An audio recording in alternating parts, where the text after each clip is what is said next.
They say a marriage without love is just a contract. I used to believe that too, until I became the woman who signed one. I was 23. The only daughter of a family that once belonged to New England's well-heeled circle. Our name had once meant something, printed on dinner invites, whispered at charity galas. Now, it sat heavy in debt and silent shame. Our home had fallen into quiet decay. The wallpaper peeled in corners, the grand piano hadn't been tuned in years, and the tea set my mother adored had tarnished beyond repair. But the pride of my father, still upright, still stubborn, remained untouched. My mother was dying. It was the kind of illness that creeps slowly, like ivy up the walls, until one day you look and realize nothing is untouched. The doctors spoke in hushed tones, drawing lines on charts I couldn't read. The price of her care sat on our dining table like a second grief. When my father asked me to marry a stranger, he couldn't look me in the eye. "It's only a year," he said. "He'll clear the debts. And your mother." He didn't have to finish. I said yes. Not because I believed in sacrifice, but because I knew the sound of my mother's laugh was worth more than pride. The man's name was Alexander Wolfe. I had never met him, until that day at City Hall. I wore a muted navy dress.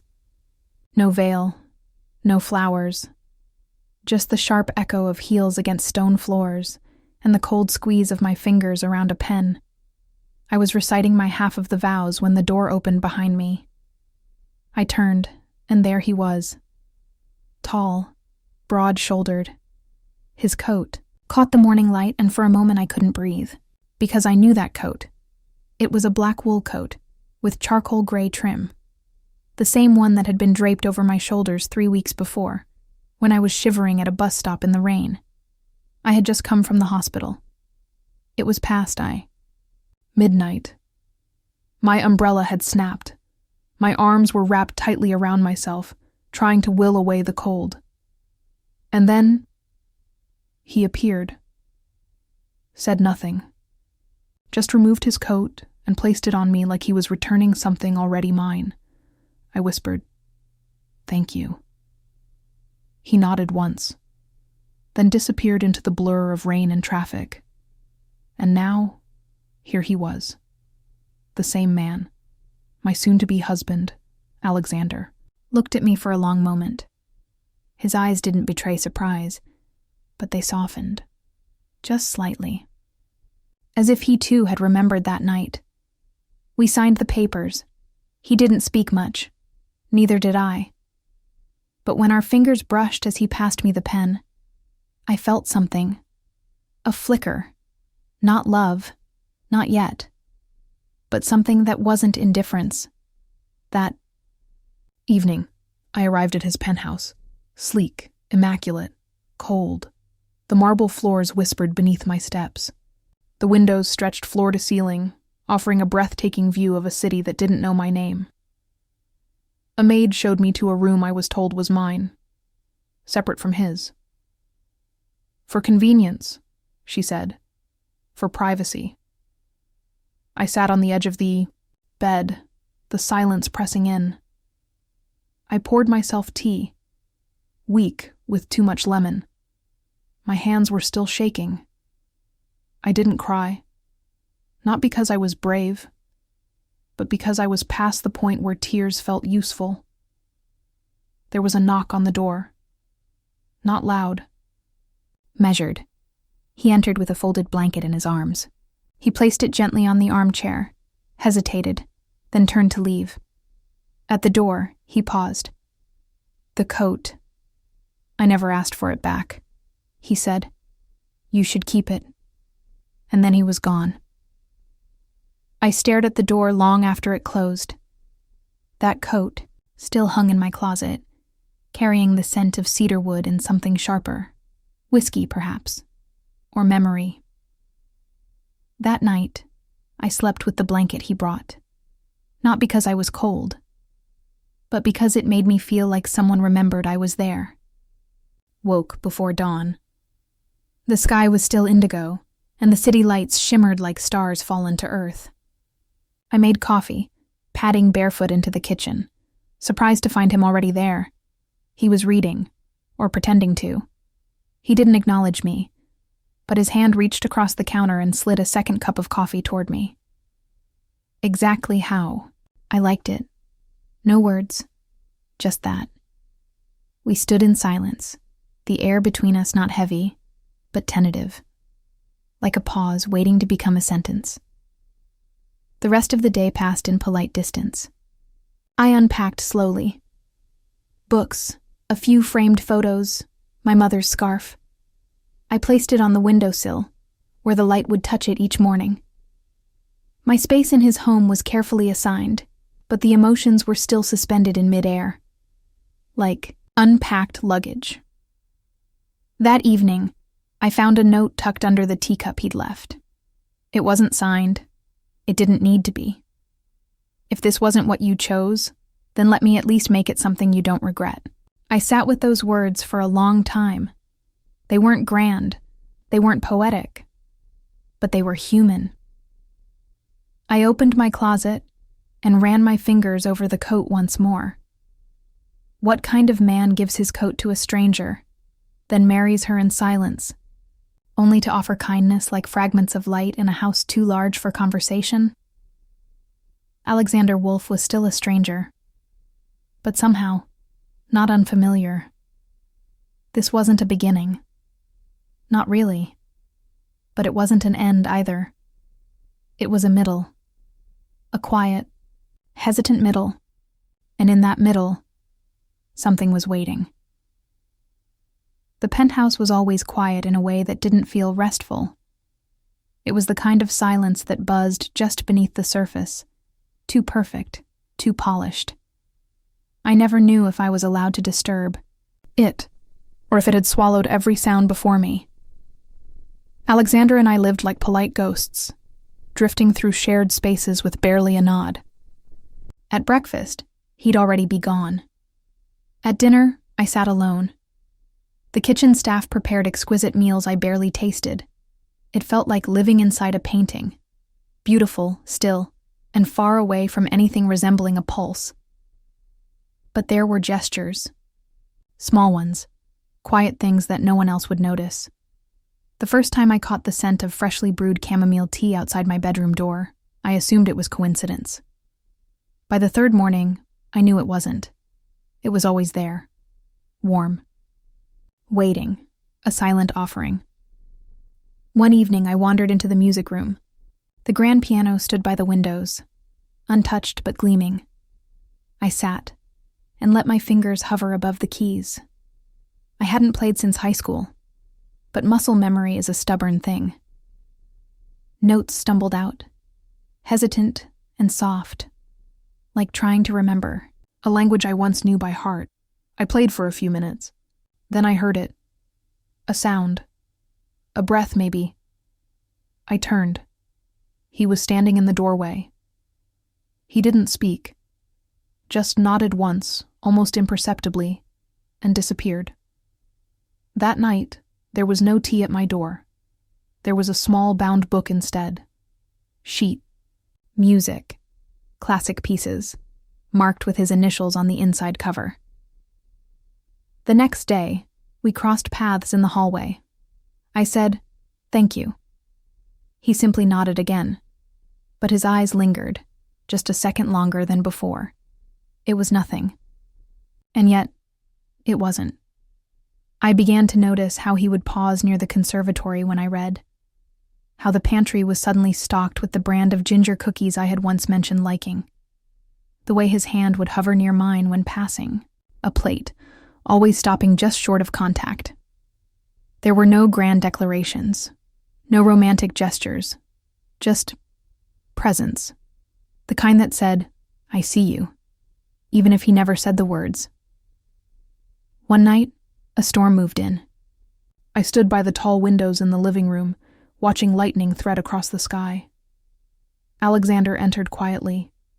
He didn't stand beside me, just near enough for his warmth to be felt. We both watched, saying nothing. After a moment, I said, "I used to be afraid of thunder." He replied, Me too. When I was a child, I'd crawl into my brother's room. He'd make up stories about the storm being a parade of giants. It was the most personal thing he had shared. I turned to look at him. He was watching the storm again, his jaw tight, but there was a softness there, a crack in the marble. "Did it help?" I asked. His voice was low. "Sometimes." The next morning, I found a note slipped under my tea tray. "Giants are marching tonight. No need to hide." I smiled. A real one. Small. Private. Slowly, the penthouse began to feel less like a museum and more like a quiet forest. A place of stillness, but not emptiness. One afternoon, I was organizing a bookshelf in the study when I found a photo tucked between two books. It was worn, clearly well handled. Two boys at a lake. One older, with dark hair and serious eyes. One younger, all grin and sunshine. I didn't ask. I just placed it gently back where I found it. That evening, Alexander didn't show up for dinner. But when I passed by the music room later, the door was ajar. I saw him there, sitting beside the piano, not playing, just sitting, one hand resting on the edge as if remembering. He didn't see me. Or maybe he did. Either way, I left him to his silence. I began keeping a journal. Nothing elaborate, just lines and fragments. Things like, "He speaks like someone who once believed in softness, but forgot. His eyes remember more than he allows himself to say." I didn't realize it at the time, but I was tracing a map, not of a man, but of my own changing heart, because something was happening, slowly, like light through heavy drapes. I no longer jumped at the sound of his footsteps. I lingered longer at breakfast, hoping he'd pass through.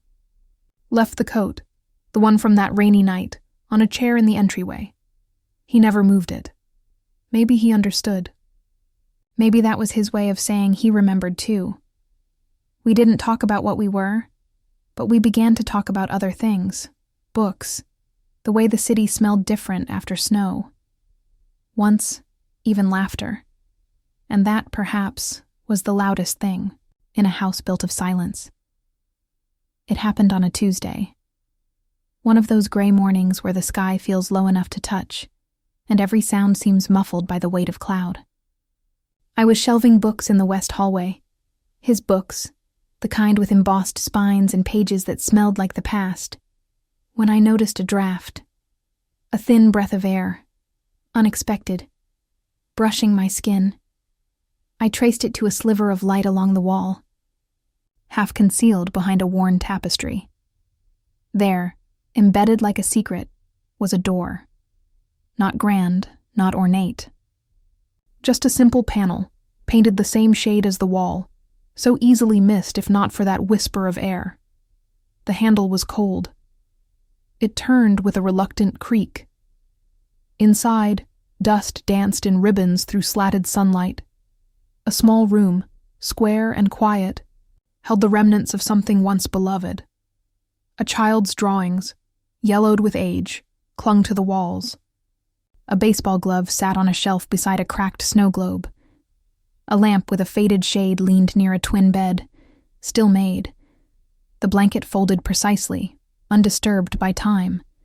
And on the nightstand, a photograph. Two boys, standing at the edge of a lake. One was taller, with dark hair and that same sharp jaw. The other younger, with a grin too wide for his face. They were barefoot, soaked from what looked like an impulsive dive. Behind them, the water shimmered, summer blue and careless. I knew without asking. The younger one was gone. Grief doesn't always scream. Sometimes, it just leaves a room untouched for 15 years. That evening, I didn't mention what I found. Not directly. I simply lit a candle and placed it outside the door. The next morning, it was gone. In its place was another, new, lit. Later, we crossed paths in the hallway. He didn't say anything, but when our eyes met, There was something there, not surprise, not discomfort, but a shared stillness. We sat together in the conservatory that night, a pot of tea between us. I didn't push, but I told him a story of my own, about the summer my mother grew ill for the first time, how I had tried to fold the sheets exactly the way she used to, how they never felt quite right. He listened. He always listened. Then he said quietly, his name was Samuel. He used to talk in his sleep. Full conversations. Once I stayed up all night just answering him back. He looked down, as if embarrassed by the memory. I never told anyone that, he added. I didn't respond with words. I just reached across the table and turned his teacup so the handle faced him. A silent gesture, the way my mother used to do for my father. He noticed. He smiled, just a flicker, but it stayed with me. That night, I found a second photograph, carefully placed on my nightstand. It was the same boys, but older. Less laughter, still barefoot, and behind it, folded, a note in clean script. Some memories aren't meant to be erased, just carried. Thank you for helping me carry them. I held the photo to my chest and whispered into the quiet. You're welcome. The house no longer felt like his, or mine. It felt like something we were beginning to build, not by adding things, but by sharing what had been hidden. And in that hidden room, with dust and silence and grief gently stirred, I realized something. You don't truly know someone until you've walked through their quiet places, and he had let me in. The house felt different after that night. Not warmer, exactly, but less brittle, like something had settled, like we had taken a breath neither of us knew we'd been holding. A week passed, then another. We slipped into a kind of rhythm. He worked late. I read. He left notes. I answered, without writing back.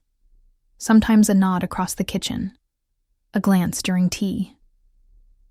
But something was there now. A thread pulling tight. Then the call came. It was nearly midnight. I answered it from the hallway. Thin walls make thick news louder. My mother had fallen. Again. This time she'd hit her head. She was conscious, but fragile. I don't remember hanging up. I remember his voice behind me, low and even. I'll get the car. We didn't speak the entire drive. The windshield wipers kept rhythm with my breath. He didn't ask questions. He didn't offer reassurances. He just drove. And I was grateful. When we reached the house, the porch light was on. The nurse met us at the door, tired and kind. My mother was in bed, bruised, awake. She smiled when she saw him. He looks like your father, she whispered, but with softer hands. I stood in the hallway for a long time after that. The next morning, he was already in the kitchen, making oatmeal. Not perfect, not elegant, just real. I don't know how she takes her tea, he said. I did, I told him. He brought it to her himself, sat with her. She spoke to him as if they'd always known each other. And maybe, in a way, they had. Later, I found him in the backyard, standing at the broken fence, the one my father had never gotten around to fixing. He had a hammer in his hand, a bucket of nails at his feet. You don't have to do that, I said. I know. He didn't look up, just kept working. That afternoon, it rained. I stood at the window watching him. He didn't stop. He wiped the water from his brow and hammered another board into place. And that night, when the house was quiet and the storm had passed, I found my mother folding laundry she didn't need to fold. Men like that, she said, don't fix fences for no reason. I didn't reply, but I knew. The next morning, I woke to find my old room rearranged. Subtle, thoughtful, a vase with fresh flowers, a blanket I hadn't seen in years, a photo of us, tucked on the dresser. I didn't ask who had done it. I didn't need to, as I walked downstairs, I heard him on the phone, quiet, careful. She should stay as long as she needs. No questions. Pause. No, it's not an inconvenience. He hadn't noticed me there, listening. That night I sat on the porch. The air was cool, crisp, a reminder of autumn's edge.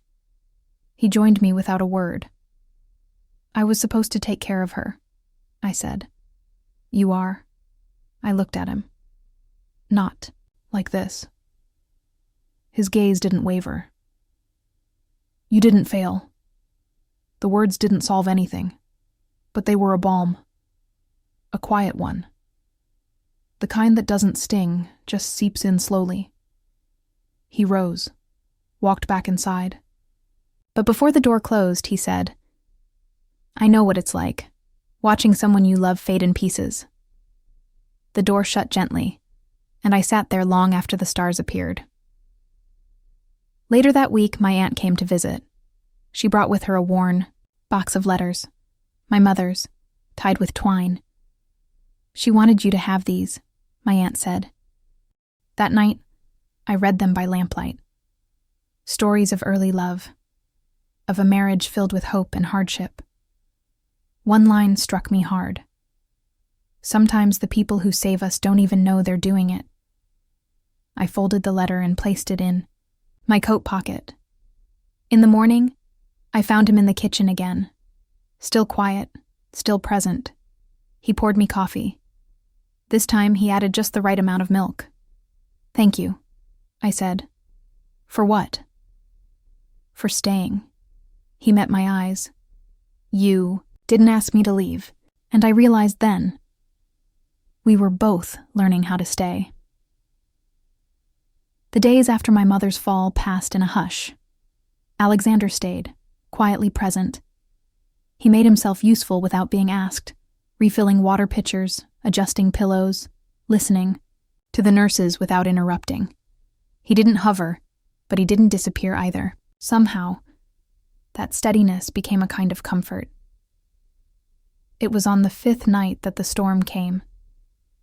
The air had been thick all day, the sky bruised with thunderclouds. I stood at the window just after sunset, watching the world shift shades, waiting for the first strike. And when it came, it split the silence wide open. Lightning cracked the sky. Rain followed like applause. The power flickered, then went out. I lit candles, one in the kitchen, one in the hallway, one by my mother's bed. She was asleep, her breathing shallow but steady. I moved through the house barefoot. Each floorboard creaked a little louder in the dark. I found Alexander in the living room, staring into the storm. The light from the candles made his face softer, unfamiliar. He turned slightly when I approached. No power? He asked. I shook my head. I'll make tea. We boiled water on the gas stove, the flame casting a golden halo around the pot. The scent of chamomile rose like memory. I handed him a mug. He didn't speak, just nodded. We sat across from each other at the kitchen table, the storm thudding against the roof. The silence between us wasn't awkward. It was full, alive with the things we hadn't yet learned how to say. I used to think storms were stories, I said. My mother told me the thunder was just angels bowling in heaven. He almost smiled. My brother said it was giants marching. And you believed him? I wanted to. We sipped tea. A flash of lightning illuminated the room. I could see his hands, steady, but flexing slightly, as if holding something invisible. I remember the night Samuel died, he said suddenly. I looked up, startled. It was a night like this.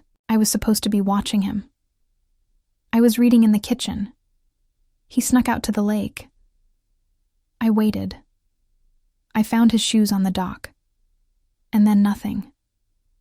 The storm crashed around us, but all I could hear was the quiet breaking in his voice. "I don't talk about it," he said, not because I've forgotten, but because I never figured out how to carry it properly. "You carry it by sharing it," I said. "Not all of it. Just enough to not drown in it alone." He looked at me, really looked. And for the first time, I didn't see the CEO. I saw the brother, the boy. We moved to the sofa, not close, but not far. The candles flickered. "Are you scared of being alone?" I asked. He didn't answer right away. "I used to think I was safer alone," he said, "but now I think I was just used to it." I reached for the blanket draped across the back of the couch and handed it to him. "It gets colder here than it looks." He took it, unfolding it slowly, like a peace offering. We sat in silence, again, but it felt different this time. Not an absence, but a presence. He spoke first. "You're stronger than you look." I smiled faintly. "I'm weaker than I act." Outside, the rain softened. "I'm sorry," he said, voice barely audible. "For what? For what this marriage asked of you, for the way I handled it, for not knowing how to begin." "I didn't know either," I replied. "But maybe this is beginning enough." He looked at me then, and something passed between us. Not resolution, not romance, but understanding. The candle nearest us burned low. We stayed on that couch until the power returned, until the wind quieted. And even then, we didn't move. There was a kind of peace in the silence we'd built, unrushed, unforced, and unexpectedly tender. When we finally stood, it was together. It didn't happen all at once. Like most things that matter, the unraveling came quietly, in between polite nods, over untouched dinners, through the pages of a book left open too long on the armrest. Alexander had been away for 2 days on business. Before he left, he paused at the front door, as if something unsaid caught in his throat. He had only said, "I'll be back Thursday."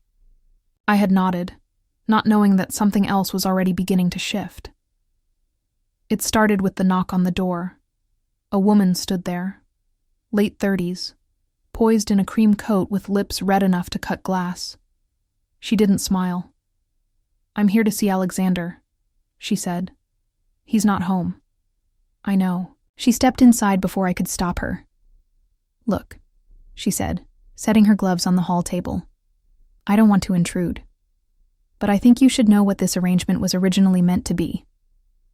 The word arrangement cut like ice. Before you, there were others considered. I was one of them.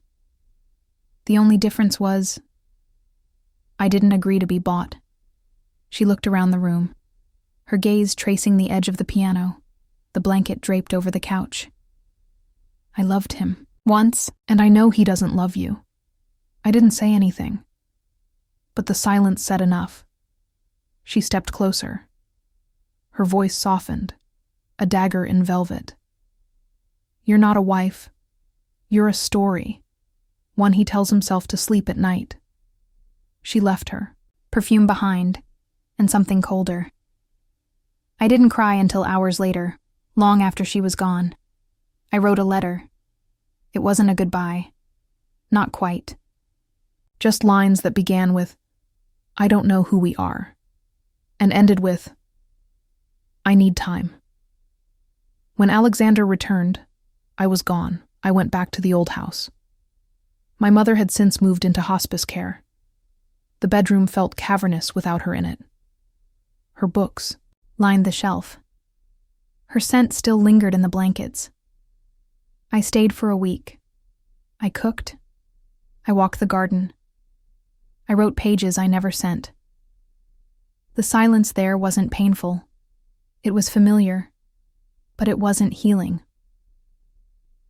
One night, I found another letter, tucked inside a drawer in the kitchen, my mother's handwriting. I once left your father. For 2 days, I needed to see if I missed him, or just missed being needed. When I returned, he hadn't moved the mug I left by the sink. The next morning, I returned.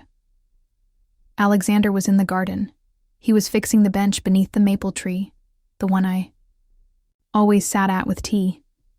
His shirt sleeves were rolled up, hands covered in earth. He looked up when I approached, but didn't speak. I came back because I missed you, I said. He stood, wiping his hands on a rag. You never really left. I needed to know if this was real, I said. And I reached into my pocket and unfolded the letter I had written, the one I never mailed. I handed it to him. He read it in silence, then folded it carefully. I never wanted you to feel bought, he said. But I didn't know how to be anything else. I'm not here because of debt, I said. I'm here because I see who you are when no one's looking. He stepped closer. I didn't ask for this either, he said. But I want it now. I want you, and I don't care how we started. The wind picked up around us. The maple leaves stirred like applause. He didn't kiss me. Not yet. He just reached for my hand and held it against his chest. And for the first time, I felt the shape of something steady, not perfect, but real. Spring came without fanfare. No birdsong, no dramatic bloom. Just the slow, steady shedding of frost from rooftops and the way the light lingered longer each evening. We didn't speak much of the woman who had come to the house. He never asked what she said. I never offered. But something between us had shifted. An invisible thread pulled taut, not broken. Alexander began spending more time in the garden. The small plot behind the house had long been neglected. Overgrown shrubs, forgotten bulbs buried under damp soil. One morning, I stepped outside with tea to find him on his knees, pulling weeds with his bare hands. I didn't know you gardened, I said. He looked up. I don't. But I thought maybe it was time to start. I watched him dig his hands into the earth, quiet and deliberate. Not trying to restore something perfect, just tending, like a man hoping something might grow. That day, I joined him. We worked in silence, side by side. I unearthed a rusted trowel from the shed. He found packets of old seeds in a drawer. We didn't ask if they'd still grow. We planted them anyway. Later, we sat on the back steps, sipping tea from chipped mugs. My knees were dirty. His hair stuck to his forehead. We didn't care. Why the garden? I asked. He stared ahead, into the patch of turned soil. Because it's something we can build, together, not out of obligation, out of choice. I nodded, understanding more than I could say. He added, I wanted to give you something that doesn't come with a contract.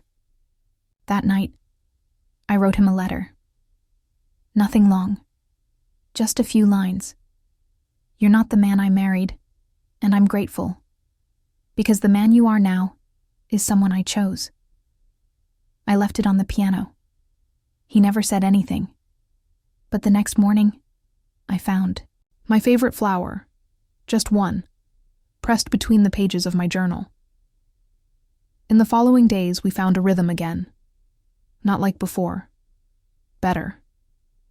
He cooked breakfast on Sunday. I ironed his shirts. He bought a new tea kettle without telling me. I started leaving sticky notes on the fridge with quotes from books I loved. He added his own. One evening, he came home earlier than usual. Found me in the conservatory, eyes closed, listening to a vinyl record my mother used to love. He didn't speak, just held out a hand. I hesitated, then then stood. We danced, slowly, clumsily. His hand rested lightly at my back, mine on his shoulder. There was no music after the track ended, but we kept moving, letting silence lead. "You're holding back," I whispered. He nodded. "Because if I don't, I won't stop." "Then don't." And just like that, something unspoken shattered. He kissed me. It wasn't urgent. It wasn't a confession. It was a promise of everything still possible. When we broke apart, I laughed. "What?" he asked. "I've been waiting for that since the coat." He smiled, really smiled, and it undid me all over again. Later, as we lay beneath an open window, the garden air drifting in, he brushed hair from my face and said, "I thought I needed to be strong to deserve love, but you made me realize maybe I needed to be soft. And I thought I had to earn your affection," I said. "But you were giving it all along, just not in the ways I expected." We didn't talk about the contract anymore. We didn't need to. It had already expired. But we were still here, not bound, not trapped, just growing, together. The garden took its time. There were days when the soil gave nothing, when seeds lay dormant and the wind howled through bare branches like a warning, but we kept watering. We kept tending. Not because we were certain, but because we hoped. That spring, everything began to bloom at once. Crocuses pushed through frostbitten ground. Vines crept up the old fence he had repaired. A single sunflower, stretched taller than both of us, as if it had overheard everything and decided to reach. Alexander and I worked side by side most mornings. He didn't wear gloves, said he wanted to feel the earth under his nails. I didn't ask if that was new for him. I already knew it was. Inside the house, change happened just as quietly. We stopped walking around each other. Our silences softened. I stopped waiting for the other shoe to drop, and he stopped expecting me to leave. He let me hang family photos in the hallway. I let him reorganize the spice rack. One morning, he replaced my chipped teacup with a new one. Same shape, same size, just whole. I smiled at him across the table. "You're not trying to fix me, are you?" "No," he said. "I'm just noticing what you deserve." Summer came. We took walks in the late afternoon, hands brushing, fingers tangling. Once, we danced on the porch again, barefoot, the radio humming something old and slow. My mother's shawl draped over my shoulders. One evening, I found him outside just after dusk, standing beneath the tree where we had planted wildflowers. "They're blooming," he said. "So are we." He took my hand. "Do you ever regret it?" "Which part?" "The beginning."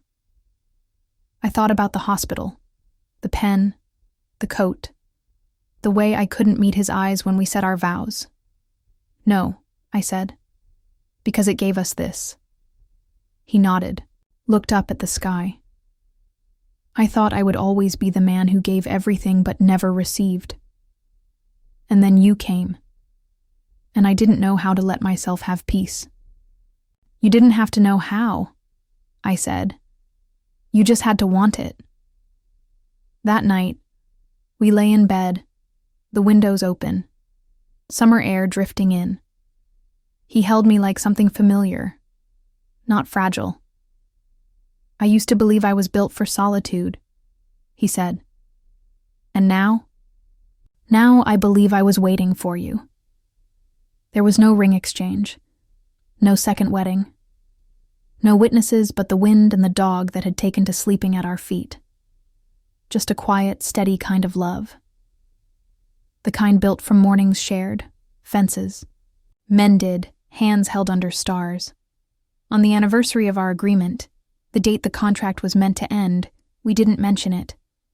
We spent the day baking, reading, tending the garden. I found an envelope in my coat pocket that evening, tucked where the first note had once been. Inside, a single line. They called us a paradox. But you are my home. I placed it in the drawer beside my bed, next to the photo of my mother and the sunflower seed packet we never expected to sprout. And I knew, without doubt or question, that I had chosen this, not out of fear, not from obligation, but because when love arrives in silence, wrapped in small gestures, it teaches you to hear again, to believe again, to stay. It was a quiet Sunday morning in late spring, one of those days when the air outside feels warm enough to open all the windows, but the house still hums with the hush of sleep. I was in the study, rearranging shelves we hadn't touched in months. Dust floated in sunbeams. A peaceful kind of stillness settled over everything. I didn't mean to find it. Tucked between two hardcover classics, beneath an old envelope marked "Property Taxes," was a letter. Unsealed, yellowed around the edges. I opened it without thinking. The handwriting was familiar. His. To the woman I married today. I'm writing this because I don't think I'll find the courage to say it aloud. Not yet. Maybe not ever. But I need it written somewhere, even if you never see it. I know what this looks like. I know how it sounds. I know how it must feel. I am not blind to the weight of what I've asked you to carry. This marriage isn't fair, not to you, but I hope, I pray, that one day you might see something in me worth staying for, even if it's not today. For now, I promise to give you space. I promise not to touch anything you don't want touched. And I promise to remember, you're not here for me, but I hope one day you might be. Alexander. I stared at the letter for a long time. My hands were steady. My heart was not. He had written this on the day we married, not as a declaration, but a confession. A quiet hope, buried under circumstance. I closed the letter, folded it back along the creases, walked out to the garden where he was kneeling, beside the rose bushes trimming gently. I found something, I said. He looked up. His brow furrowed when he saw what I held. I never meant for you to see that, he said, brushing soil from his fingers. I know, I said, but I'm glad I did. He stood slowly, dusted off his hands, and took the letter. His eyes scanned it once, then twice. I watched his mouth press into a line, not from regret, but from memory. I wrote it because I didn't know how to say those things, and by the time I did, I thought it didn't matter anymore. It matters, I said. He nodded, then surprised me by folding the letter again, carefully, reverently, and walking to the fire pit we kept for cool evenings. He set the letter in the center, looked at me. Together? I struck the match, held it out, watched as he took it from me and let the flame catch the paper. We stood in silence as it curled, browned, then crumbled to ash. I didn't need the words, I said. But it's beautiful to know they were there. He reached for my hand. You were always there, even when I couldn't see how much. That night, he brought out 2 teacups. The chipped one I still refused to replace, and the newer one he had bought for me. We drank on the porch while the sun fell in slow gold over the garden. Later, when he reached for my hand, I held his fingers tightly and said, "Next time you want to tell me something, don't write it down. Just say it." He smiled. "You're assuming there will be more things." I looked at him. There's always more.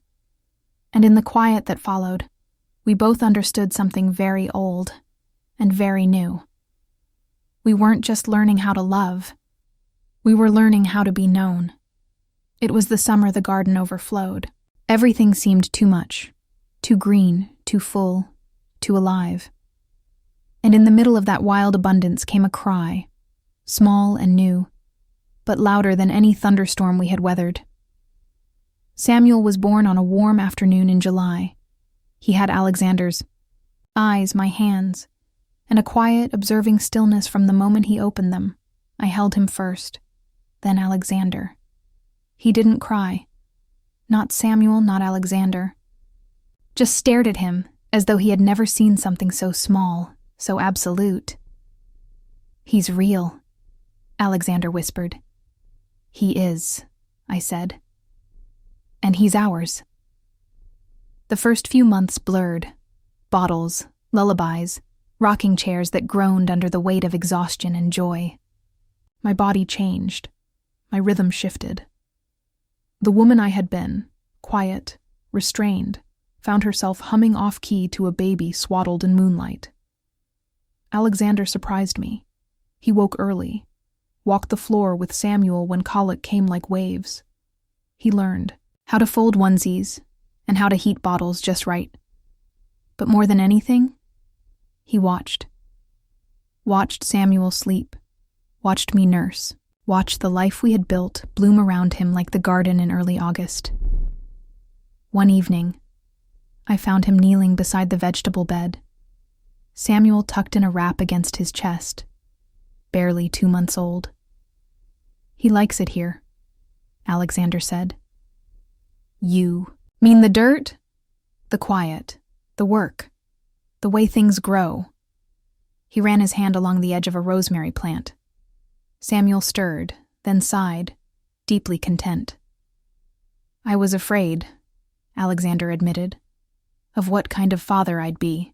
"You're already the kind he'll remember as safe," I said. "We didn't need more than that." Samuel grew, so did the garden. We built a small fence around the herb bed, not to keep Samuel out, but to teach him boundaries. We placed tiny wooden markers where he could plant his own seeds. He took to it with wild enthusiasm, muddy fingers, crooked rows, and a laugh that echoed down the stone path like sunlight. On his 2nd birthday, we gave him a red wheelbarrow and a watering can. That morning, I caught Alexander watching us, through the kitchen window. His expression was unreadable, but his hands were still, his shoulders loose. Later that night, I asked, "What were you thinking?" He hesitated, then said that I never imagined joy could be this quiet. Somewhere in the hallway, Samuel babbled nonsense to his wooden giraffe. I pressed my cheek to Alexander's shoulder.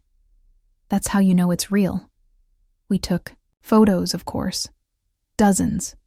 Samuel in the garden, Samuel in the bath, Samuel asleep in Alexander's arms.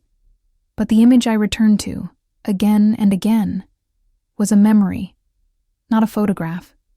The 3 of us, beneath the old tree, Samuel asleep in a nest of blankets, the sunflower blooming above us, my head on his chest, his hand over mine. No posing, no proof, just belonging.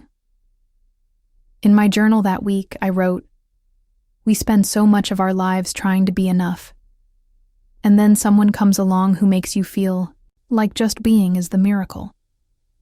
That summer, we harvested more than tomatoes and thyme. We harvested silence turned sacred, love turned ordinary, and the kind of happiness that doesn't ask for permission.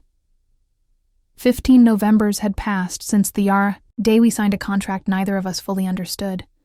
Some years were harder, some were quiet, most were both, but each one layered something deeper between us, a trust no ceremony could have promised. We now lived in a modest cottage outside the city, tucked at the edge of a quiet lake. Samuel was off at college, calling every Sunday. The house was smaller than the one before it, but every corner felt lived in.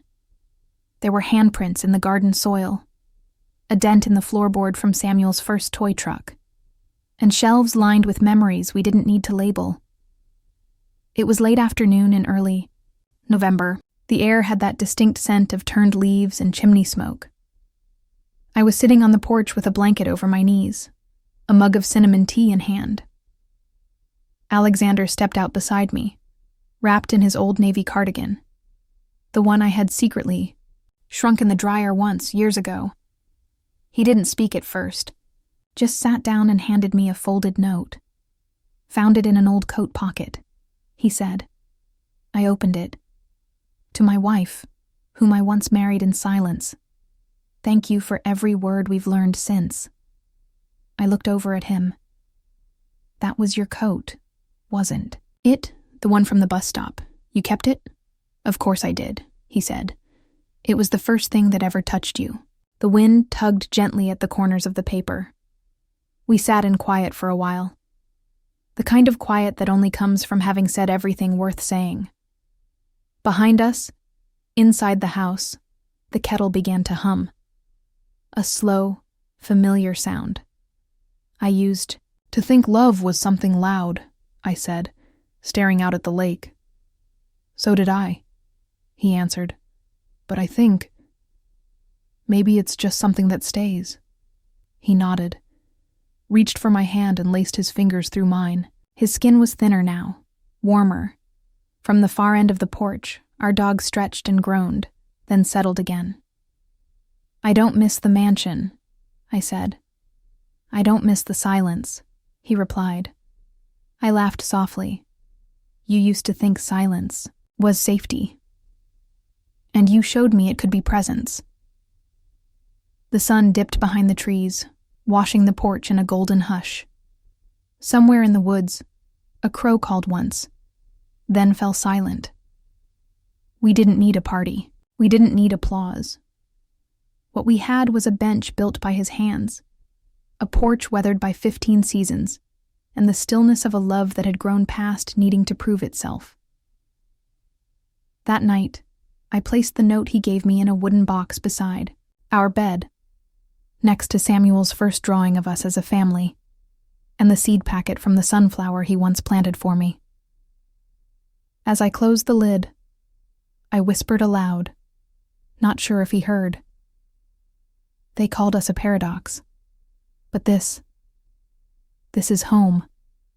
And from the bed, his voice answered, quiet, sure, it always was.